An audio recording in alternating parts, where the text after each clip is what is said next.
volta ao segundo bloco do programa Estação Saúde. Como anunciei no primeiro bloco, o nosso assunto hoje do segundo bloco é a deshospitalização. Uma palavra um pouco complicada de falar, mas um tema super interessante para você entender, porque isso aqui vai ser assunto também para o futuro todo. E quem está aqui conosco hoje é o Dr. Arnaldo Viegas, que ele é um médico geriatra, é o nosso consultor na área de geriatria. Dr. Arnaldo, seja bem-vindo ao programa Estação Saúde e as suas considerações iniciais ao nosso público. Muito obrigado ao convite do programa Estação Saúde, a TV Márcia, e a todos os telespectadores que nos assistem.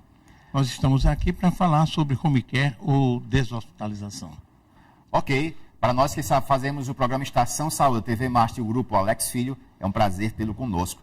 Pois é, olha só, ele foi vítima de câncer na laringe. Estou falando do ex-presidente Lula. Ele esteve, inclusive, se tratando em casa. O atendimento hospitalar em domicílio, conhecido como home care.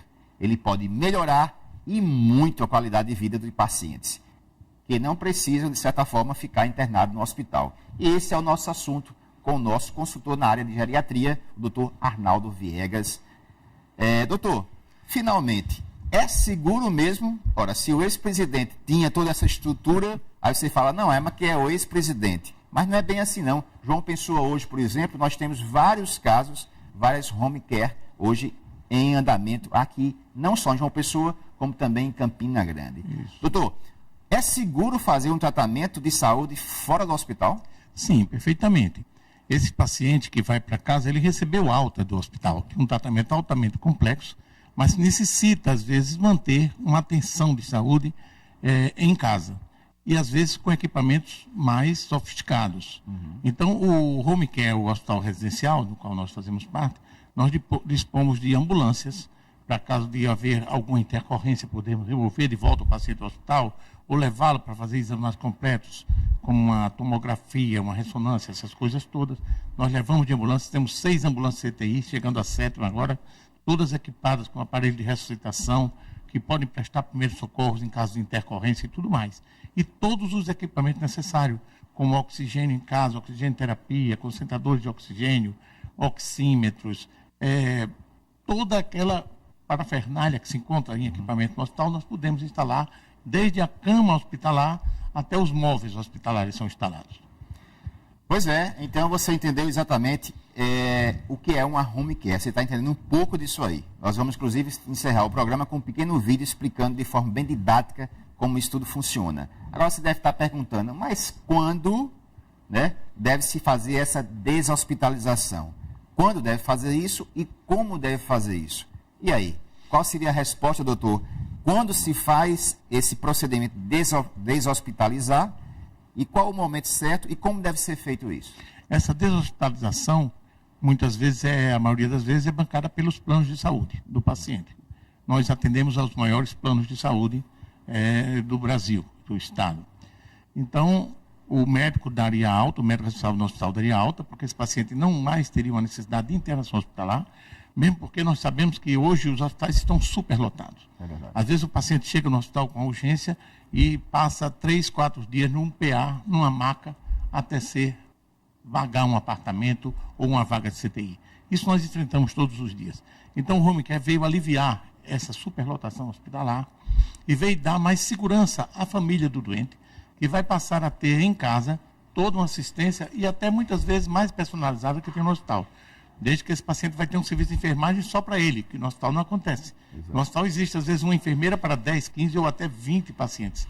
No home care existe uma técnica de enfermagem e um supervisor de enfermagem que visita regularmente esse paciente, só e exclusivamente para esse paciente.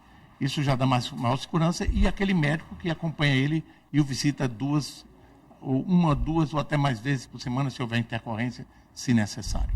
Doutor, nós falamos que um dos princípios básicos nessa questão da deshospitalização é a alta, o paciente ter a alta, mas eu pergunto ao senhor, nesse caso especificamente, a terapia domiciliar, né, para ela funcionar de forma efetiva nessa residência, quais são os princípios básicos analisados que deve ser feito, que deve ter um planejamento antes? Como é que se dá esses procedimentos? Tudo isso existe uma avaliação profissional do ambiente. Geralmente deve ser um ambiente que o paciente pode ter conforto, se puder ter um ar-condicionado, melhor para o paciente, e que este ambiente possa conter todos aqueles equipamentos, né, de uma forma que os técnicos, o médico, o fonoaudiólogo possam exercer suas atividades, né? Toda uma equipe é necessária para isso, é uma equipe multidisciplinar, que vai do médico, geralmente a maioria dos nossos casos são pessoas idosas, né? Existem também até crianças com malformações congênitas e outras doenças neurológicas, paralisia cerebral, que ficam um longo tempo em home care, porque não podem ficar no hospital. Os riscos do hospital são maiores devido às infecções hospitalares. A ausência da família também é uma coisa que provoca um agravamento da situação. Em casa, a presença dos familiares, de tudo, melhora tudo isso, mas aliado a isso, nós temos todo um grupo treinado de pessoas que vão prestar serviços, fonoaudiólogos, médicos, fisioterapeutas, enfermeiros, técnicos de enfermagem, psicólogos, inclusive dentistas também podem ser chamados. E quando o paciente precisa de um exame mais sério, nós temos as ambulâncias que levam para fazer uma tomografia, que só se faz às vezes nos centros diagnósticos. Então são transportados em ambulâncias com ar-condicionado, com médico, com toda uma equipe que leva aquele paciente em segurança e traz de volta para o seu domicílio. Tem fundamento que ele está falando realmente? Nesse número, essa taxa é muito alta. Por tal motivo, nós temos assim um excesso de pacientes nos hospitais, até particulares, inclusive hospitais de muitos planos, de ótimos planos aqui, estão com a sua superlotação. Exato. Esse percentual que ele citou, é verdade mesmo?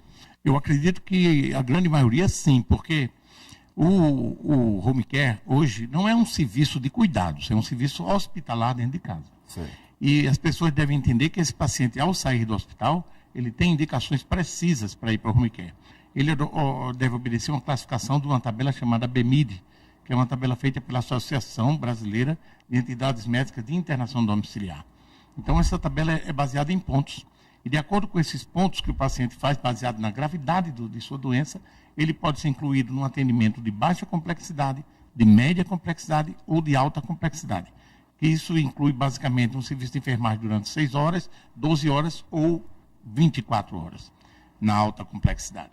Então, de acordo com o estado clínico de saúde desse paciente, ele é classificado em determinados graus de complexidade.